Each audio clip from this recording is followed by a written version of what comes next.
암 환자를 고친 것이 잘못이다. 암 환자를 고쳤는데 그것이 잘못이더라고? 그게 왜? 그러나 암도 나았다. 명의 막스 걸슨 박사의 암 치료기. SJ 호트지음 김태수 옮김. 자, 이 무슨 말일까? 미국 의학협회지 1946년 11월 16일자의 평론에 의하면 거슨 박사가 그해 상원의 소위원회에 불려갔다고 한다. 법안에 대한 공청회가 열리고 있었다. 그것은 미국 대통령이 미국 내의 적당한 장소에 세계에서 가장 권위 있는 전문가들을 모아 서로 협력하여 암을 치료하고 예방할 수 있는 방법을 찾아낼 수 있게 위임하는 법안이었다. 상원에서 의사에게 그런 식으로 영광을 안겨준 것은 사상 처음 있는 일이었다. 그러나 돈 C. 매처는 헤럴드 건강지에 이렇게 갈겼다. 의사록 89471호의 위원회 보고서는 227페이지나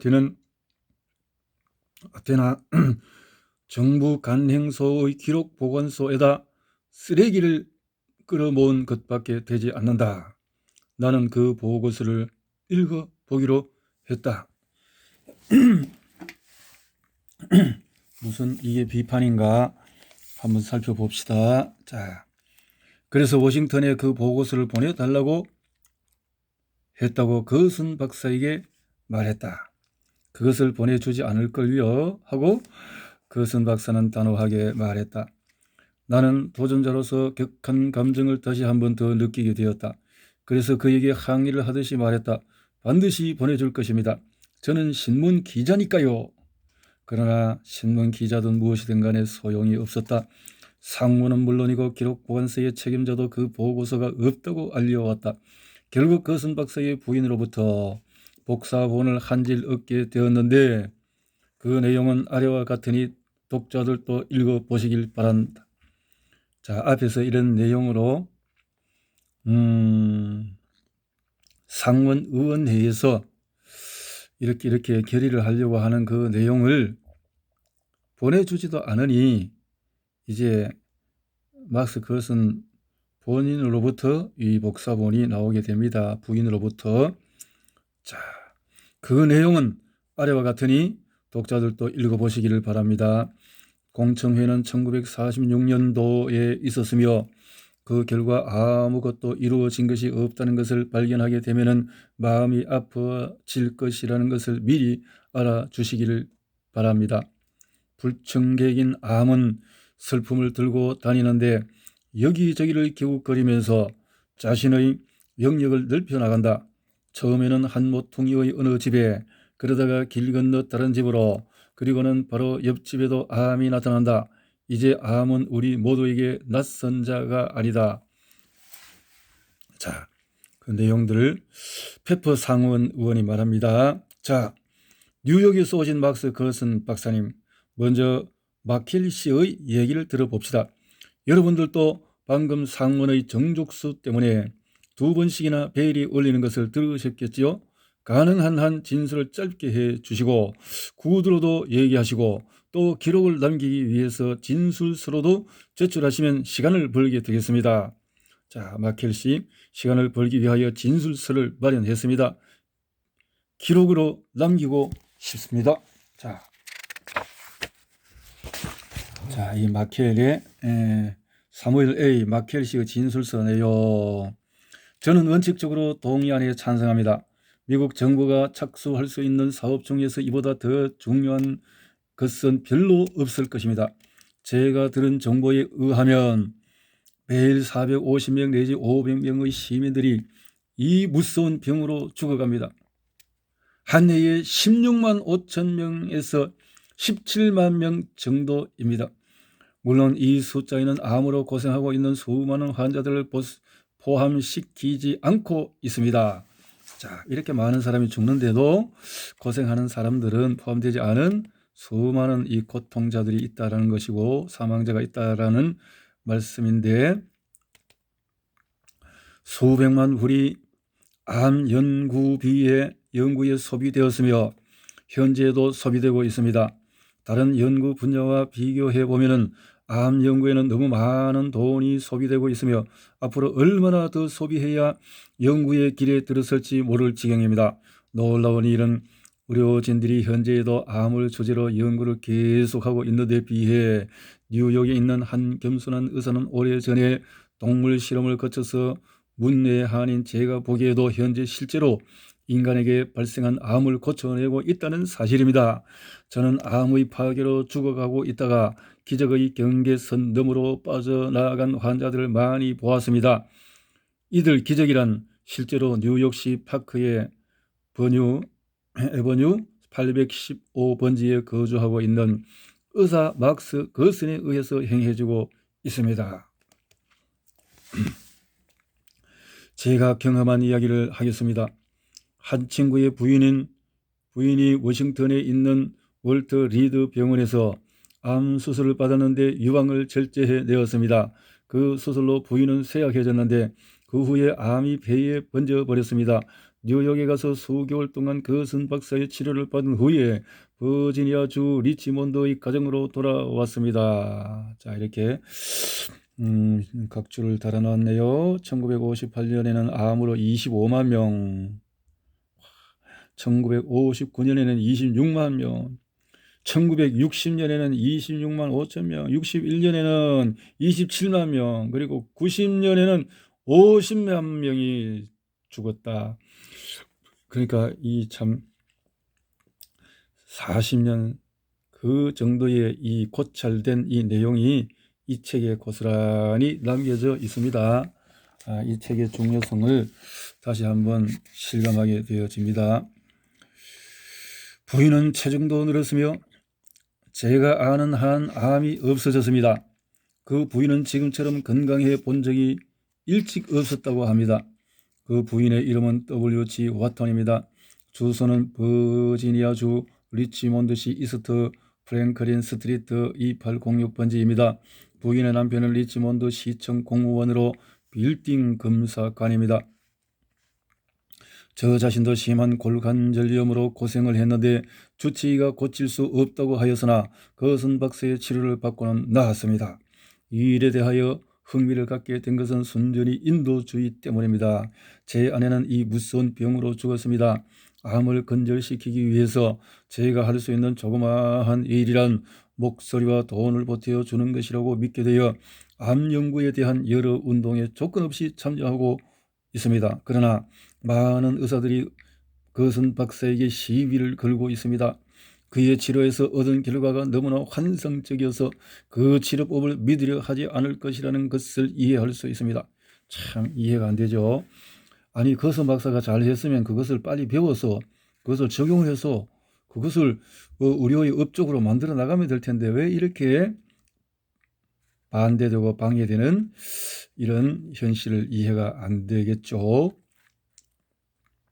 제가 이들 의사들과 싸우는 것은 그들이 거슨 박사가 이룩한 업적은 알아보지도 않고 즉시 그런 일은 불가능하다, 거짓말쟁이다 하는 데 있습니다. 저 자신도 저희 주치의들이 그렇게 말하는 것을 보았습니다. 그들은 암을 고칠 수가 있다고 하는 의사는 사기꾼이야 하면서 손을 틀어버렸습니다. 어떠한 의사든지 암을 치료받은 환자가 5년 이상 더 생존하지 않는 한 암을 고쳤다는 말을 하는 것은 비윤리적이라고 합니다. 그런데 미국에서 거슨 박사가 치료한 초기 환자들은 대개 4년에서 4년 반 정도가 경과되었는데 제가 문외한이면서도 그들이 적어도 앞으로 6개월 이상은 더 살 것이라고 장담하더라도 의료계의 현명한 의사들은 용서하시기 바랍니다. 그렇다면 거슨 박사의 치료법을 검증해 보고 그에 대한 연구를 더 해볼 만한 가치가 있다고 저는 믿고 있습니다. 그렇죠. 일반적으로 지금 생생하게 치료받은 사람들이 건강한 상태로 있는 모습을 보고 이렇게 말하고 있는 것을 보게 됩니다. 거슨 박사가 치료했던 환자들은 예전에 그들을 맡았던 의사들의 진술에 의하면 3, 4년 전에 죽게 되었는데도 현재 살아있다는 사실이 중요합니다. 그것은 사람들을 흥분시킬 만한 결과로서 의료계에서 암치료에 관한 한 아무도 이렇게 내지 못한 업적을 거슨 박사가 해내었다고 저는 확신합니다. 거슨 박사의 치료법이 외과적이지 않고 식이요법이라는 사실과 관련지어 그를 거부한다는 사실을 저는 옳다고 보지 않습니다. 제가 아는 한 그는 외과 수술을 권하지 않으나 아주 작은 암은 가끔 제거합니다. 따라서 거슨 박사의 치료법이 유효하다면 대중은 외과 수술에 들어가는 막대한 금액을 아낄 수가 있다고 저는 생각합니다. 그리고 되풀이해서 말씀드립니다마는 이와 같은 가능성이 스스로 인도주의자로 자부하는 외과 의사들을 경록케 하리라는 생각은 있을 수가 없습니다. 그래, 껍데기면 인도주의자라 하지 말고 진실된 인도주의자가 되자, 이런 뜻이겠죠. 자, 거슨 박사가 그의 식이법으로 많은 적을 만들었다는 것은 의심할 여지가 없습니다. 그는 환자들에게 담배, 술, 깡통에 든 음식을 비롯하여 이미 세상에서 다 팔리고 있는 음식을 금하게 하기 때문에 업계에 영향을 미칠 수도 있습니다. 그러나 그 식사법은 거슨 박사가 좋아해서 만든 것이 아니고 수년 동안에 걸친 경험의 결과로 암을 고치기 위한 것입니다. 저는 이 새로운 접근법이 매우 중요하다고 생각합니다.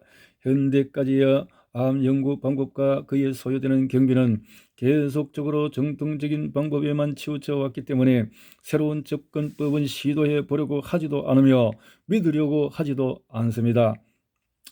어쨌거나 거슨 박사가 발견한 것은 더 연구되어야 합니다. 각주의 외부의 암, 피부와 유방 등 국부적인 수술은 행했다고 막스 거슨 박사는 암치료법에서 말하고 있다. 간단한 것은 칼을 대었다, 이 말인데요. 저는 잘 모릅니다만 거슨 박사가 이 문제에 접근할 수 있는 넓은 길로 향하는 문을 열었으며 거기에서 해결점이 곧 나올 것이라고 믿습니다. 저희의 생각으로는 어떠한 방법으로든 거슨 박사가 수많은 의사들을 훈련시키고 가르칠 수 있는 시설을 마련하는 것이 무엇보다도 중요하다고 생각합니다.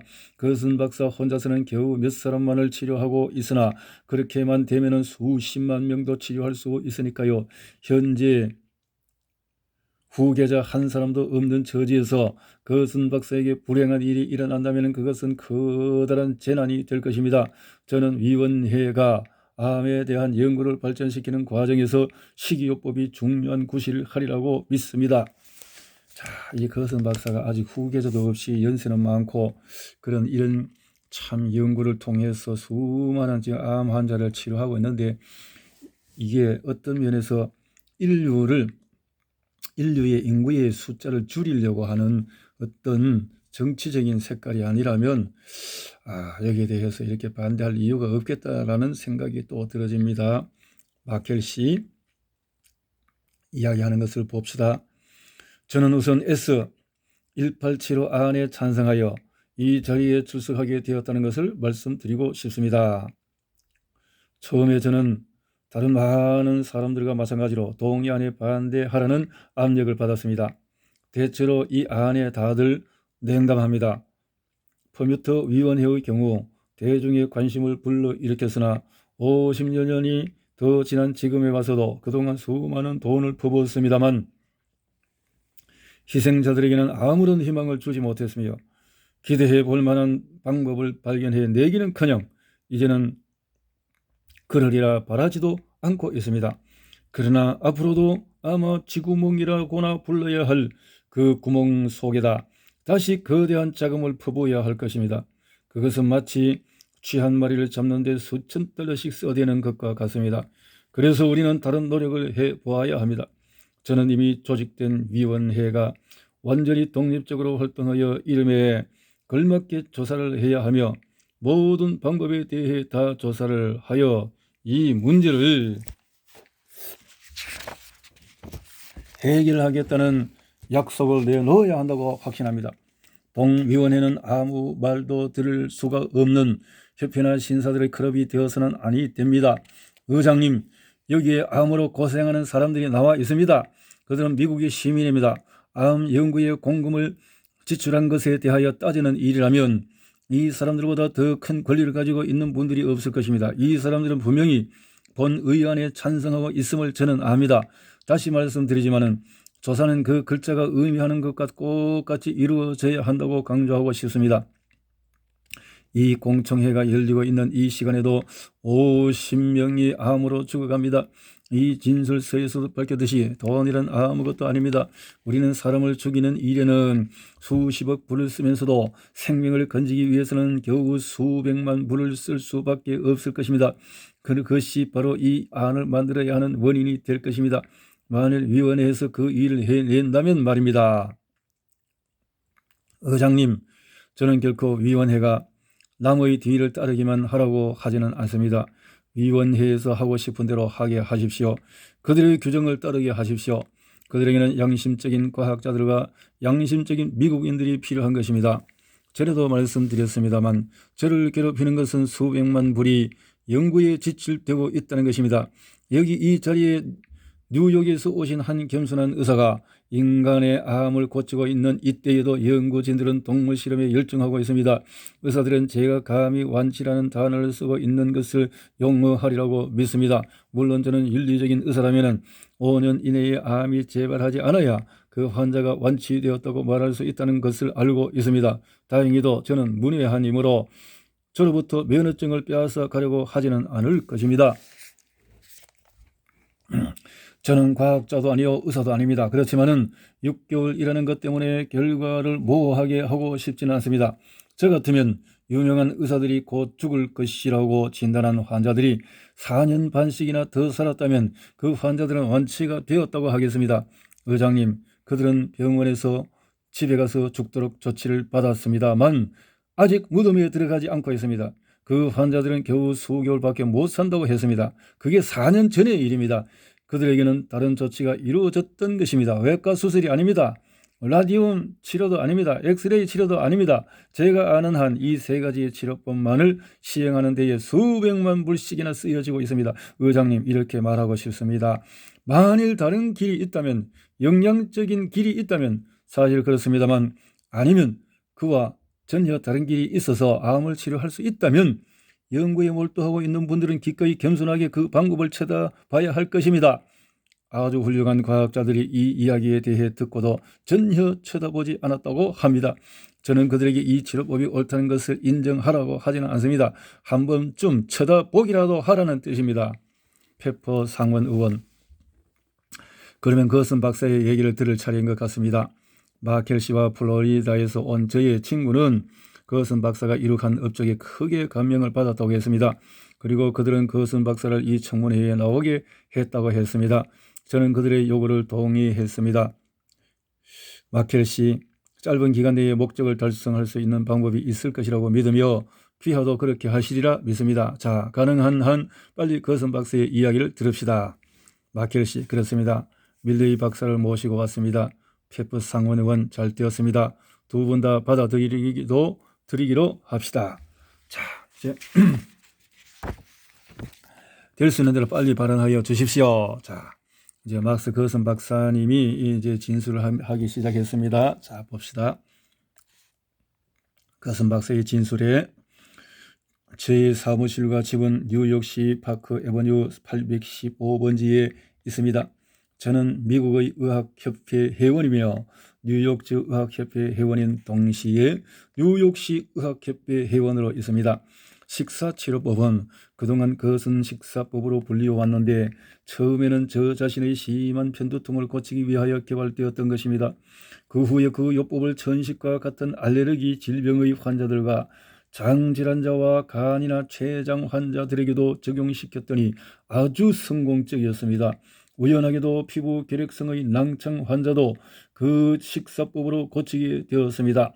그런 후에 모든 결핵성 질병, 뼈 환자, 신장병 환자, 안질 환자, 폐 환자들에게도 그 식사법을 적용했더니 나아졌습니다. 그리고는 많은 만성 질병들, 예를 들어서 관절염, 심장병, 만성 부비강염, 만성 위궤양, 대장염, 고혈압, 건성버짐, 다발성 경화증까지 그 식사법으로 고쳐진다는 것을 알게 되었습니다. 현재까지는 치료가 불가능하다고 믿었던 여러가지 간질환과 담낭질환에도 이 식사법이 놀라운 효과를 보이고 있습니다. 여러가지 만성질환이 이 식사법으로 고쳐진다는 사실은 인간들이 수세대 동안 자연식을 버렸기 때문에 인체가 저항력과 치유력을 잃어버렸다는 것을 분명히 나타내 보이는 것이라고 말할 수가 있을 것입니다. 그에 대한 기본적인 손상은 채소와 과일을 비롯하여 먹거리의 생산에 화학적인 비료를 사용한 데서 비롯됩니다. 그리하여 화학적으로 변형된 채소와 육류가 여러 세대를 통해 인체의 기관과 기능을 나쁜 쪽으로 끌고 갔습니다. 다른 근본적인 잘못은 도시에서 발생한 배설물의 찌꺼기에 있다고 하겠습니다. 자연적으로 발생한 그름은 과일을 키우는 토양으로 보내지 않고 하천에 버려서 물속의 생명들을 죽이는 것입니다. 자연적으로 이루어지던 순환이 방해받게 되자 인류는 그 범법 때문에 심하게 고통받게 된 것입니다. 숲속이나 황야에서 살고 있는 생명들로부터 인류는 배워야 합니다. 그러나 인류가 자연 창조 법칙에 가능한 한 가까이 되돌아가면 잃었던 방어력과 치유력을 되찾을 수 있습니다. 그쪽으로 빠르게 되돌아가려고 힘을 쓰려면 식사요법에 치중해야 합니다. 그리고 그것은 박사는 악성종양병에 대한 시기의 고찰이라고 이름 붙인 조그마한 책자를 위원회에 제출했다. 그것은 박사 이어서 결핵에 대한 치료는 미니해 카셀 베를린에서 실천해 보았는데 그 효과가 모두 뛰어났습니다. 1933년 5월 5일에 베를린 의사회에서 식이요법에 대해 발표를 하기로 했었는데 저는 1933년 3월에 정치적인 혼란 때문에 독일을 떠나서 비엔나로 가야 했습니다. 첫 암 환자는 담관의 암 환자였는데 1928년에 치료를 하여 성공을 거두었습니다. 12명의 환자 중에서 7명이 효과를 보았으며 그 후에 7년 동안 통증을 느끼지 않고 지내온 것을 확인했습니다. 비엔나에서는 이 식사법을 변형하여 6명의 환자를 치료해 보았는데 효과가 없었습니다.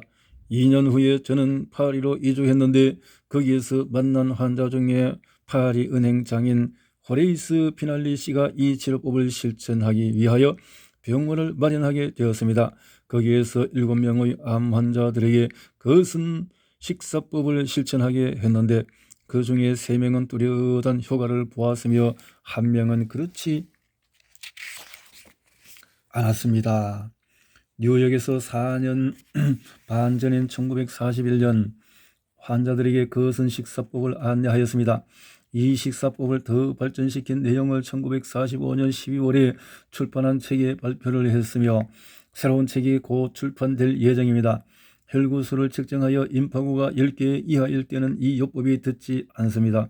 이니 격혈구나 조직에 돌아가지 못하면 이 요법이 듣지 않습니다. 먼저 간이 많이 상해 있는 환자나 극단의 말기 상태에 있는 환자에게도 이 요법은 듣지를 않습니다. 자, 이게 지금 인이라든가 칼슘과 인, 또 이것이 적정 비율이 있어야 될 것이고 인이라는 것이 활성화되지 않으면 또 문제가 될 수 있고 간이 활성화되지 않으면 해법이 어렵기 때문에 간 해독을 잘 해야 된다라는 건데요. 1946년 1월 말부터 뉴욕의 병원에서 환자들을 치료하기 시작했는데 이 치료법의 효과를 조사하기 위하여 대부분의 환자를 무료로 치료하였으며 환자들이 어떠한 상태에 있든지 거절하지도 않았습니다. 현재까지 일반 만성질환은 물론이고 암에 대한 치료와 연구는 자비로 하였으며 현재에 와서 누구에게 청구할 의향도 없습니다. 그래서 이 요법의 발전이 더디어지고 있습니다. 재정이 너무 부족하기 때문에 너무나 또 어려운 사람들을 안 받아들일 수도 없는 상황들도 있기 때문에 그런 면에서 참 어려움을 겪었네요. 저의 경험상 놀라울 정도로 회복이 빠른 환자들은 간이 회복 과정에서 중심적인 역할을 하고 있기 때문이라고 믿게 되었습니다. 간이 지나치게 상해 있으면 이 식이요법으로도 치료가 되지 않습니다. 다른 이론도 그러하듯이 그것은 식이요법도 완벽하지 않다는 것을 압니다마는 그 식사요법에서 기대하는 결과 등에 대해서 설명드리겠습니다. 그것은 세 가지의 매우 우수한 요소로 이루어진다고 말할 수 있겠습니다. 체내의 독소와 노폐물을 배설시켜서 그 독소와 노폐물로 인하여 잘못 들어간 잉여세포에 들어있는 나트륨을 되돌려 버리는 것입니다. 이 잘못 들어간 나트륨이 영양소 흡수를 방해하기 때문에 이 잘못 들어간 독소와 같이 빼내야 되는데, 이 나트륨이 가공 나트륨들이 특히 이런 방해하는 일을 하게 된다라는 것을 이해하게 되어집니다.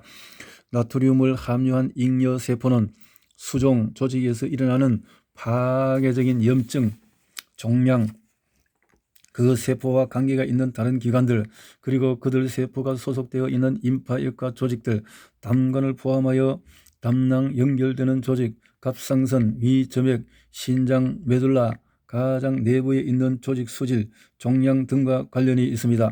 상실해버린 세포 내의 칼륨을 투입시키는 것입니다. 비타민, 효소, 발효제품, 당분 등으로 원래 있어야 할 자리인 조직들과 기관으로 보내어지는 것입니다. 그 자리들은 간, 근육, 심장, 뇌, 신장의 피질 등입니다. 여기에는 전에는 효과가 없다고 했던 옥도가 유효하다는 것도 알려졌으며 지속적으로 많은 양이 투여되어야 합니다. 옥도가 뭘까요? 옥도진기? 자, 세 번째, 변이, 조직의 긴장, 흥분, 산화 등이 옥도의 활성화로 회복이 됩니다. 그리하여 성장하던 종양과 변이를 동반한 전이, 흥분과 산화의 진행이 멈추어지고 저항력과 치유력이 회복되어 갑니다.